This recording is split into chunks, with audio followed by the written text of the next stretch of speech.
अस्सलाम वालेकुम नाजरीन, शाहिद चौधरी ऑफिशियल के साथ मैं हूं आपका मेज़बान अब्दुल्ला तनवीर। नाजरीन, अक्सर व बेशतर आपका इत्तेफाक हुआ होगा, कभी आप घर से बाहर रेस्टोरेंट्स में जाते हैं, कभी बाजार में जाते हैं, शॉपिंग मॉल्स में जाते हैं, आपका मूड कुछ और होता है, आप कुछ और सोच रहे होते हैं, अचानक आगे से एक बंदा या एक बुजुर्ग या एक छोटी सा बच्चा या बच्ची आ जाते हैं, आपसे पैसे मांगते हैं। और कुदरतन ऐसे भी होता है कि आपके पास टूटे पैसे नहीं होते, लेकिन आप जब उस बंदे को, उस गदागर को ये कहते हैं कि अल्लाह आपका भला करे, तो आगे से आपको 2000 बातें सुना के फिर चले जाते हैं। और अक्सर ऐसे भी होता है, मेरे साथ ये इत्तेफाक हुआ है कि मैं खाना खा रहा हूँ, एक बंदा आता है मांगने वाला और वो प्लेट ही उठा के चला गया। अब ये इस तरह की जो चीजें हमारे मुआशरे में अगर बढ़ती जाएंगी तो ये बड़ा काम खराब हो जाएगा। और इसी के ऊपर हमारे वजीर दाखिला मोहसिन नकवी साहब का एक बयान बड़ा अच्छा लगा है, सोशल मीडिया पे गर्दिश भी कर रहा है, टिकट्स भी चल रही हैं कि गदागरों के हवाले से उन्होंने कहा है कि इस जुर्म को नाकाबिले जमानत जुर्म करार देना चाहिए और गदागरों को हमारे मुआशरे से खत्म करना पड़ेगा। ये क्या चीजें हैं, इसको क्या इसके ऊपर मुकम्मल इंप्लीमेंटेशन होगी, क्योंकि पाकिस्तान की इमेज वर्ल्ड वाइड बड़ी खराब हो रही है। सुनने में ये भी आता है सऊदी अरब में यहाँ से लोग जाते हैं, पैसे मांगते पकड़े जाते हैं, कभी मलेशिया में। तो ये सारी चीजों का हल क्या होगा, हम जानेंगे senior crime analyst Shahid Chaudhary साहब से। अस्सलाम वालेकुम सर। वालेकुम अस्सलाम सर, कैसे हैं आप? अल्लाह का शुक्र। सर, ये तो मैं 110% कह सकता हूँ, आपका भी इत्तेफाक हुआ होगा, कभी आपका मूड अच्छा नहीं होगा तो अगो एक बंदा आगे कहता दे मैनू कुछ, मैनू दे पैसे, तो आपने जब मना किया होगा तो वो आगे से 4-5 बातें सुना के ही गया होगा। क्या कहना चाहेंगे सर? पता है क्या, आप एक चीज़ नोट करो, गुर्दों की ट्रांसप्लांटेशन जो है ना वो पाकिस्तान के अंदर बंद है। यानी गुर्दे आप जो है ना किसी को अपना गुर्दा नहीं दे सकते। वजह पाकिस्तान का मोराल जो है ना पूरी दुनिया में ऐसा हुआ है कि ये लोग पैसों के खातिर गुर्दे भेज देते हैं। अब जो बात आपने भिखारियों की है ना, बाज़ औक़ात बंदा ना बड़ा किसी काम में उलझा होता है, ज़हनी तौर पे जो है ना परेशान होता है, ऊपर से गाड़ी में हाथ कर देते हैं और उतनी देर तक जान भी नहीं छोड़ता जितने आप कुछ देना। साथ कोई गेस्ट ऐसा बैठा होता है, कोई फैमिली बैठी होती है, इन लोगों को शर्म ही नहीं आती। इनकी चौंकों में छतरोल होनी चाहिए।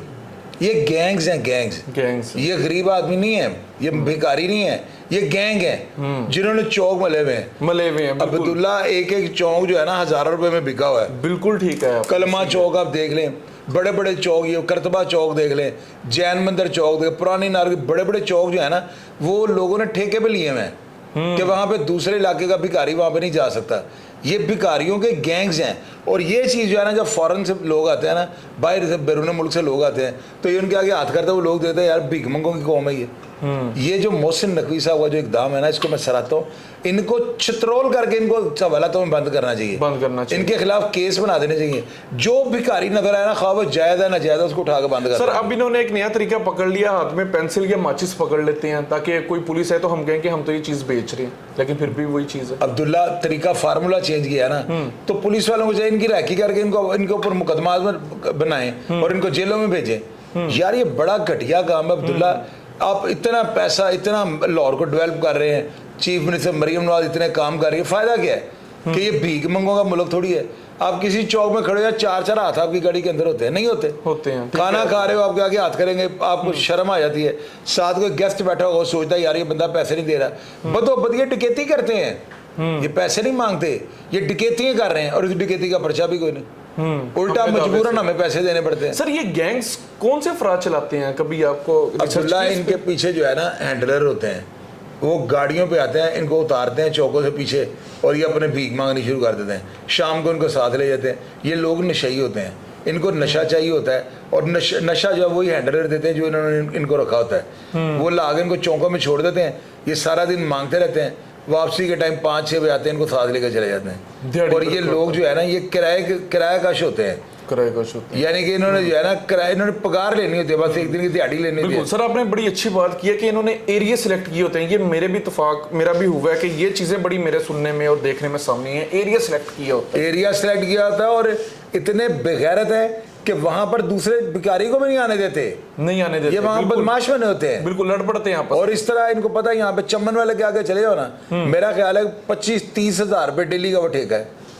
यानी 25-30 हज़ार रुपया ये इनसे एक भिखारी से वो लेते हैं। और आप चेक करो जाकर चमन आइसक्रीम के बाहर क्या हो रहा है। बिल्कुल सर। सर छोटे होते हैं, लोग आइसक्रीम खा रहे थे, ये हाथ आगे कर रहे थे। सर बकायदा कप पकड़ लेते हैं, अब तो खींच लेते हैं। इसी तरह बिल्कुल इसी तरह। सर बचपन में ना मैं ये बड़ा सुनता था कि पकड़ने वाला ले जाएगा, शाम को घर से बाहर नहीं निकलना, और कुछ बड़ा हुआ तो अब ये चीज वाकई मतलब मैंने एक्सपीरियंस किया कि ऐसे होता है, बच्चों को ले जाते हैं, उसके बाद कोई हाथ काट दिया, पैर काट दिया, और मतलब लाहौर से तो उसको कराची में जाके छोड़ दिया और इलाके पे बैठा दिया, जो सुबह की दिहाड़ी मिली वो पैसे उन्होंने पास रख यार 110% ऐसे होता है। ये जो बच्चे अगवा होते हैं इनको ऐसे ही करते हैं, उन्होंने भीख मंगवानी होती है और वो अपना आला कार उनको बनाते हैं, उनके जिस्म के अगा काट के, ताकि लोग उन पर तरस खा के इनको भीख दें और उनकी दिहाड़ी लगे। सर बाहर के मुल्क आप गए हैं कभी है? और नहीं यार, बाहर किसी मुल्क में रशिया वगैरह नेवर, सवाल ही पैदा नहीं होता। पाकिस्तानी जरूर मांगते हैं वहाँ पे। अच्छा। आप खाना काबा चले जाओ, वहाँ पे भीख मांग रहे होते हैं, मांग रहे होते कि जी मेरे पास वापसी का किराया नहीं है तो मुझे मैंने टिकट लेनी है, मुझे पैसे दे दें। वहाँ पे भीख मांग रहे थे। बिल्कुल ठीक ये पाकिस्तानी ज्यादा करते हैं।